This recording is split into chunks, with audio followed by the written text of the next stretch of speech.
سورة القصص مكية. بسم الله الرحمن الرحيم.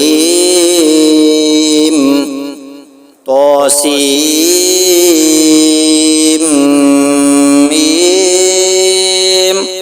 تلك آيات الكتاب المبين. نتلو عليك من نبأ موسى وفرعون بالحق لقوم يؤمنون. إن فرعون علا في الأرض وجعل أهلها شيعا يستضعف طائفة منهم يذبح أبناءهم ويستحيي نساءهم إنه كان من المفسدين. ونريد أن نمن على الذين استضعفوا في الأرض ونجعلهم أئمة ونجعلهم الوارثين. ونمكن لهم في الأرض ونري فرعون وهامان وجنودهما منهم ما كانوا يحذرون. وأوحينا إلى أم موسى أن أرضعيه فإذا خفت عليه فألقيه في اليم ولا تخافي ولا تحزني إنا رادوه إليك وجاعلوه من المرسلين. فالتقطه آل فرعون ليكون لهم عدوا وحزنا إن فرعون وهامان وجنودهما كانوا خاطئين. وقالت امرأة فرعون قرة عين لي ولك لا تقتلوه عسى أن ينفعنا أو نتخذه ولدا وهم لا يشعرون. وأصبح فؤاد أم موسى فارغا إن كادت لتبدي به لولا أن ربطنا على قلبها لتكون من المؤمنين. وقالت لأخته قصيه فبصرت به عن جنب وهم لا يشعرون. وحرمنا عليه المراضع من قبل فقالت هل أدلكم على أهل بيت يكفلونه لكم وهم له ناصحون. فرددناه إلى أمه كي تقر عينها ولا تحزن ولتعلم أن وعد الله حق ولكن أكثرهم لا يعلمون. ولما بلغ أشده واستوى آتيناه حكما وعلما وكذلك نجزي المحسنين. ودخل المدينة على حين غفلة من أهلها فوجد فيها رجلين يقتتلان هذا من شيعته وهذا من عدوه فاستغاثه الذي من شيعته على الذي من عدوه فوكزه موسى فقضى عليه قال هذا من عمل الشيطان إنه عدو مضل مبين. قال رب إني ظلمت نفسي فاغفر لي فغفر له إنه هو الغفور الرحيم. قال رب بما أنعمت علي فلن أكون ظهيرا للمجرمين. فأصبح في المدينة خائفا يترقب فإذا الذي استنصره بالأمس يستصرخه قال له موسى إنك لغوي مبين فلما أن أراد أن يبطش بالذي هو عدو لهما قال يا موسى أتريد أن تقتلني كما قتلت نفسا بالأمس إن تريد إلا أن تكون جبارا في الأرض وما تريد أن تكون من المصلحين وجاء رجل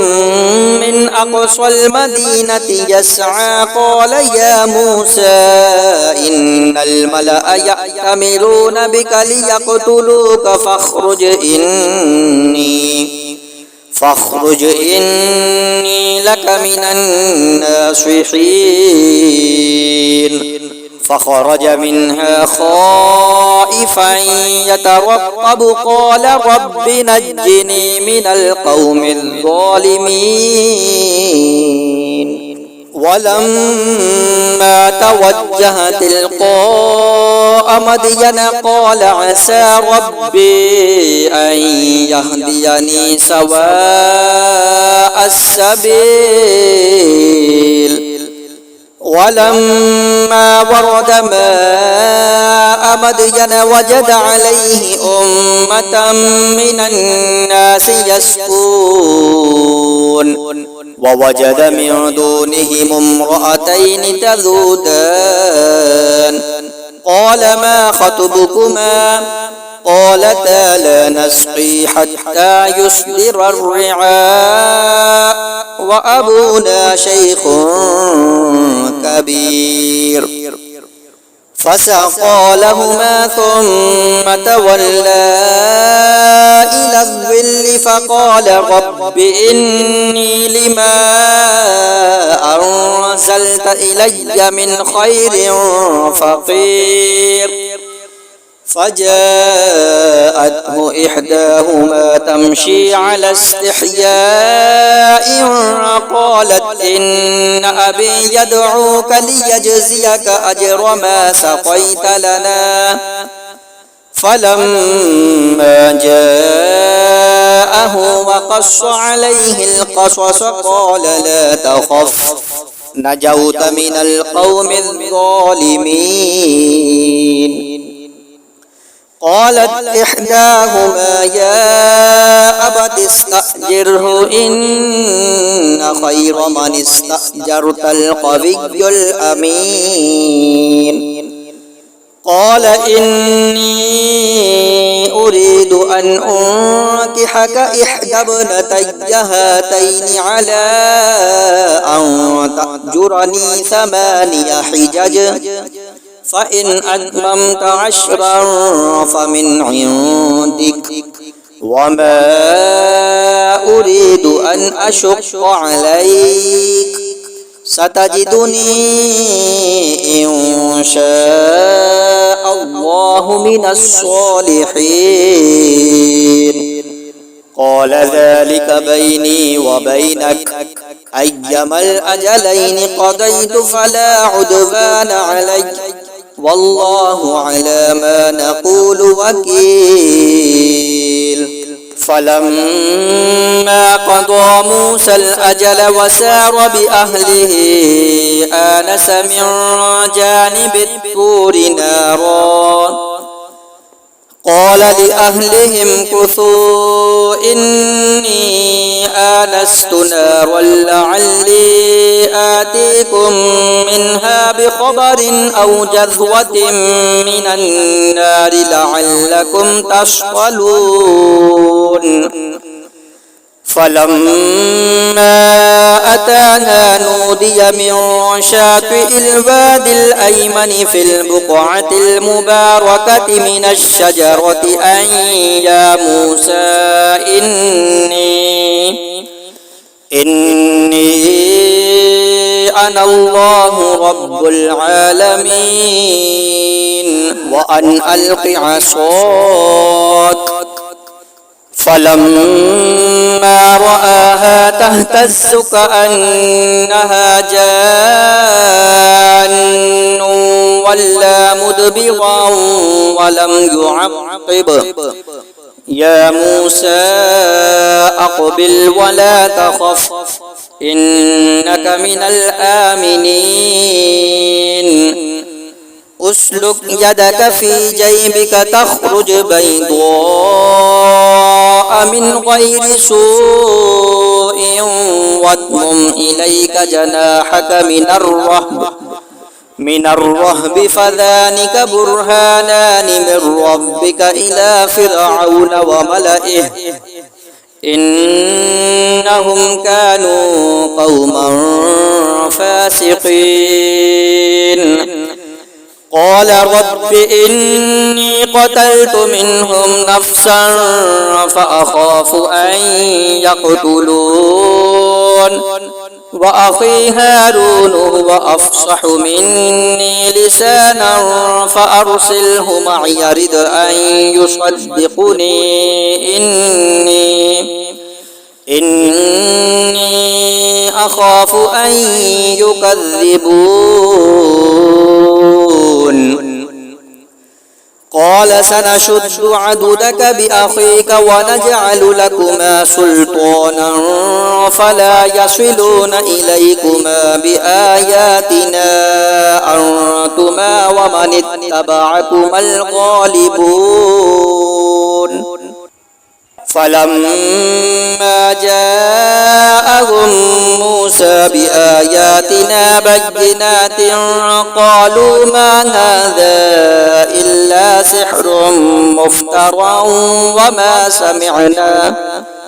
وما سمعنا بهذا في آبائنا الأولين. وقال موسى ربي أعلم بمن جاء بالهدى من عنده ومن تكون له عاقبة الدار إنه لا يفلح الظالمون. وقال فرعون يا أيها الملأ ما علمت لكم من إله غيري فأوقد لي يا هامان على الطين فاجعل لي صرحا لعلي أطلع إلى إله موسى وإني لأظنه من الكاذبين. واستكبر هو وجنوده في الأرض بغير الحق وظنوا أنهم إلينا لا يرجعون. فأخذناه وجنوده فنبذناهم في اليم فانظر كيف كان عاقبة الظالمين. وجعلناهم أئمة يدعون إلى النار ويوم القيامة لا ينصرون. وأتبعناهم في هذه الدنيا لعنة ويوم القيامة هم من المقبوحين. ولقد آتينا موسى الكتاب من بعد ما أهلكنا القرون الأولى بصائر للناس وهدى ورحمة لعلهم يتذكرون. وما كنت بجانب الغربي إذ قضينا إلى موسى الأمر وما كنت من الشاهدين ولكننا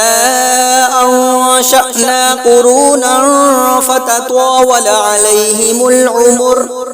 وما كنت ثاويا في أهل مدين تتلو عليهم آياتنا ولكننا كنا مرسلين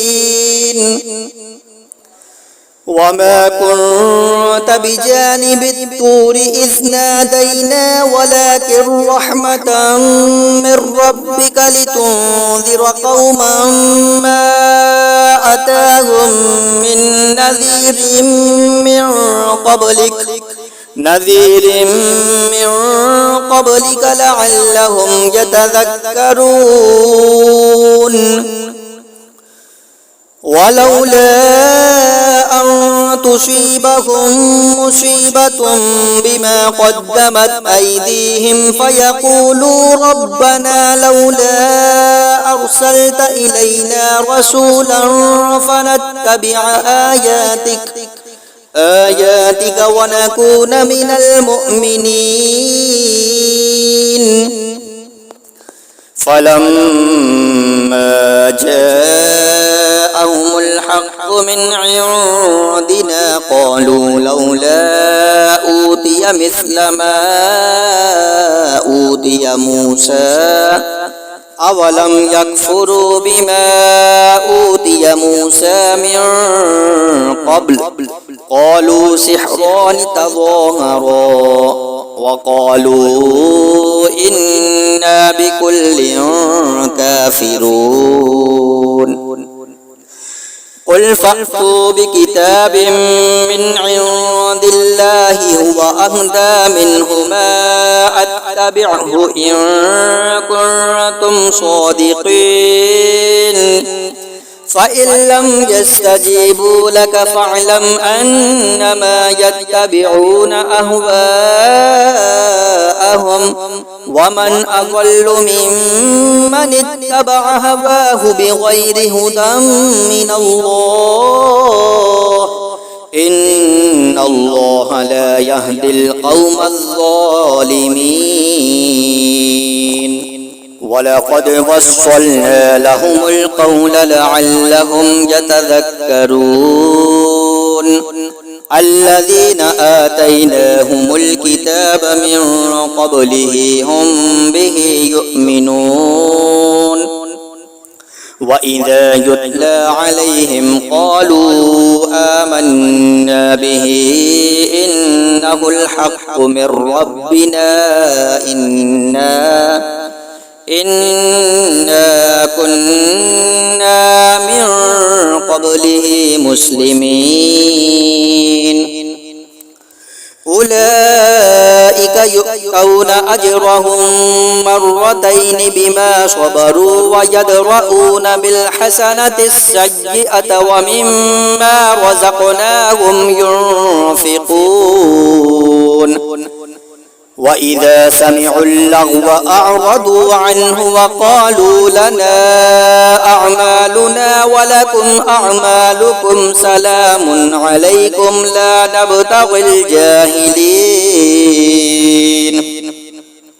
إنك لا تهدي من أحببت ولكن الله يهدي من يشاء وهو أعلم بالمهتدين وقالوا إن نتبع الهدى معك نتخطف من أرضنا أولم نمكن لهم حرما آمنا يجبى إليه ثمرات كل شيء رزقا من لدنا ولكن أكثرهم لا يعلمون وكم أهلكنا من قرية بطرت معيشتها فتلك مساكنهم لم تسكن من بعدهم إلا قليلا وكنا نحن الوارثين وما كان ربك مهلك القرى حتى يبعث في أمها رسولا يتلو عليهم آياتنا وما كنا مهلك القرى إلا وأهلها ظالمون وما أوتيتم من شيء فمتاع الحياة الدنيا وزينتها وما عند الله خير وأبقى أفلا تعقلون أفمن وعدناه وعدا حسنا فهو لاقيه كمن متعناه متاع الحياة الدنيا ثم هو يوم القيامة من المحضرين ويوم يناديهم فيقول أين شركائي الذين كنتم تزعمون قال الذين حق عليهم القول ربنا هؤلاء الذين أغويناهم كما غوينا تبرأنا إليك ما كانوا إيانا يعبدون وقيل ادعوا شركاءكم فدعوهم فلم يستجيبوا لهم ورأوا العذاب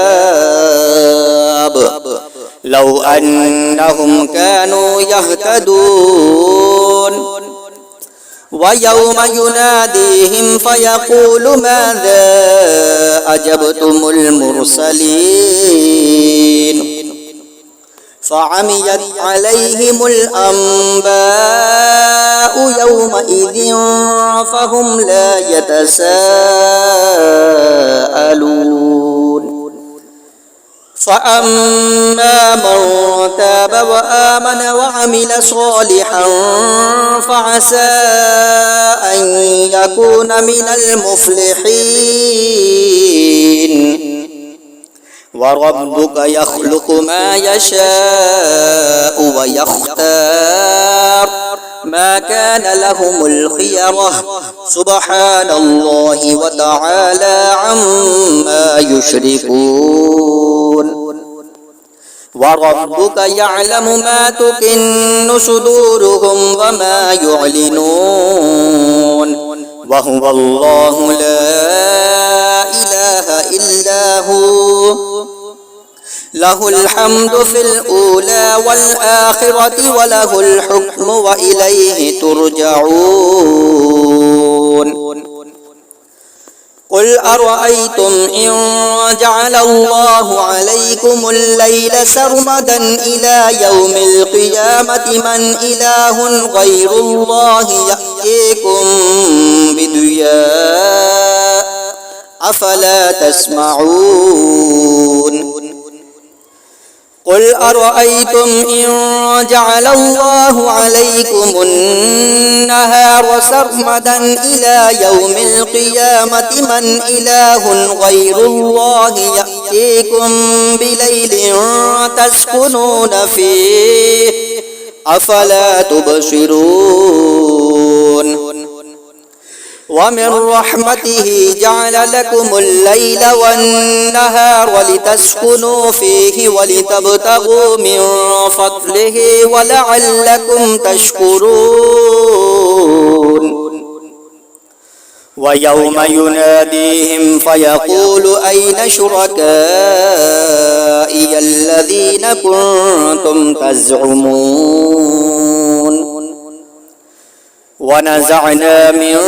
كل أمة شهيدا فقلنا هاتوا برهانكم فعلموا أن الحق لله وضل عنهم ما كانوا يفترون إن قارون كان من قوم موسى فبغى عليهم وآتيناه من الكنوز ما إن مفاتحه لتنوء بالعصبة أولي القوة إذ قال له قومه لا تفرح إن الله لا يحب الفرحين وابتغ فيما آتاك الله الدار الآخرة ولا تنس نصيبك من الدنيا وأحسن كما أحسن الله إليك ولا تبغ الفساد في الأرض إن الله لا يحب المفسدين قال إنما أوتيته على علم عندي أولم يعلم أن الله قد أهلك من قبله من القرون من هو أشد منه قوة وأكثر جمعا ولا يسأل عن ذنوبهم المجرمون فخرج على قومه في زينته قال الذين يريدون الحياة الدنيا يا ليت لنا مثل ما أوتي قارون إنه لذو حظ عظيم وقال الذين أوتوا العلم ويلكم ثواب الله خير لمن آمن وعمل صالحا ولا يلقاها إلا الصابرون فخسفنا به وبداره الأرض فما كان له من فئة ينصرونه من دون الله وما كان من المنتصرين وأصبح الذين تمنوا مكانه بالأمس يقولون ويك أن الله يبسط الرزق لمن يشاء من عباده ويقدر لولا أمن الله علينا لخسف بنا ويكأنه لا يفلح الكافرون تلك الدار الآخرة نجعلها للذين لا يريدون علوا في الأرض ولا فسادا والعاقبة للمتقين